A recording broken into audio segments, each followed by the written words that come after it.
This episode is sponsored by Schwans.com. What are you having for dinner tonight? Good question. Schwans Home Delivery has a solution for you. Stock up your freezer with high-quality frozen foods like premium meats and sides, delicious ready-made meals, ice cream, and more. No subscriptions, no memberships, just a friendly yellow truck that's been delivering food for almost 70 years. Listeners of this show get a special deal. Get 20% off your first order with code YUM20. Check out schwans.com/YUM for details. Episode 619 of No BS Job Search Advice Radio. I'm Jeff Altman, the Big Game Hunter. I'm the head coach for JobSearch.Coaching.HQ.com and NoBSCoachingAdvice.com.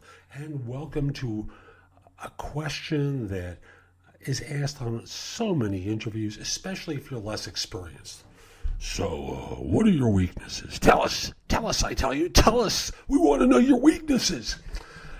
And it's not like you should walk in and, there are a lot of things you shouldn't say, but I give you a great answer on this one. I hope you find this helpful. I hope you are not interviewing with people who ask dumb questions like this, but if you are, well, here's your answer. And I also want to encourage you, subscribe to No BS Job Search Advice Radio and my other show, which is Job Search Radio, both in iTunes and Stitcher, completely different content. 2017 is my year of doing answers to tough interview questions and dealing with interviewing on this show. And Job Search Radio is going to cover everything else involved with the job search. So they complement one another nicely, so subscribe to both. And I also want to mention, give the show 5 stars in iTunes or Stitcher. It does help other people discover the show. And with that, let's get rolling. Today I want to talk with you about one of those tough interview questions that invariably trips people up. And I want to set a context for it. Whenever you're on an interview and they're going to ask you the question, so tell me about your strengths. You can be very sure that the next question or the question after that is going to be, so tell me about your weaknesses. And you might as well be prepared for an answer that copes with that. Now, with regard to your strengths, you really should have 2 or 3 things that you're able to say without appearing like you're acting. Because, again, to me, interviewing has a certain amount of theater to it. And you have to have a certain amount of acting skill in order to do well. So you talk about your determination. You talk about how you care about your work, that you work well with others, you facilitate change. Whatever it is you happen to be good at, that's what you'll talk about. So when they ask you that question, tell me about your weaknesses. What I'd like you to do is very simply say, there was a time in my career where I really spent a lot of time and effort fixating on my flaws. When I made a mistake, I really beat myself up.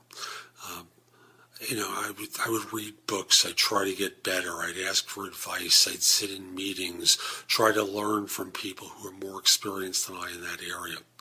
But what I really learned over the course of time is that there were certain things I would not be particularly good at. So, for example, in my case, I can't develop an app. I find it difficult to learn how to code. I just don't have that kind of mindset. But what I've really learned to do is focus on what my strengths are and play to my strengths, because trying to cope with my weaknesses, well, there's always someone who's going to be better at those areas than I am. But if I play to my strengths, no one's going to really be better than me at those areas. So notice what I've done. I've reframed the question of weaknesses to say, I used to spend a lot of time worrying about them, but what I learned over the course of time is to really work with my strengths. So you've indirectly answered it by talking, in my case, about I can't learn how to code to develop an app. Okay, it's a throwaway answer. You'll figure out your version of a dumb weakness to give away in the course of the conversation. But then you turn it into, but what I learned over the course of time was to fixate on what my strengths are and to really work with my strengths, because there I'm exceptional. No one is better than me in these areas. Whereas if I become tolerable at my weaknesses, there are plenty of people better than me in those areas. So what's the point? So that's today's show. I hope you found it helpful. And if you do, I want to encourage you, come join me at JobSearch.CoachingHQ.com. That's my site with curated information from around the web that I've developed in podcast, video, articles. All my books and guides to job hunting appear on the site, all for one price. And I also want to encourage you, give the show 5 stars in iTunes, please. I have a link in the show notes. It's going to help other people discover the show and help them anymore. So I'll be back tomorrow with more. In the meantime, have a great day. Take care.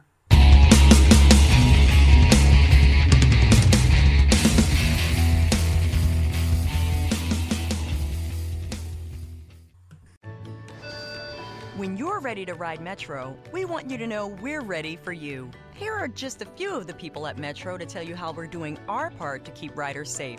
We're cleaning like never before with hospital-grade cleaning. You'll find hand sanitizer stations all over the Metro. No mask, no Metro. Need one? We have a few extras. At Metro, we're doing our part to keep the D.C. area moving. Find out more at WMATA.com/doingourpart.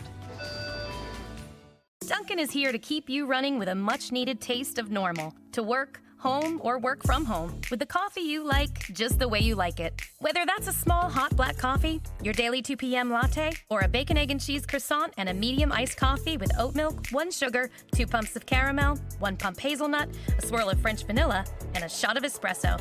I call it my PM pep rally. You should really try it. Whatever it is that gets you running, Dunkin's got you and always will. America runs on Dunkin'.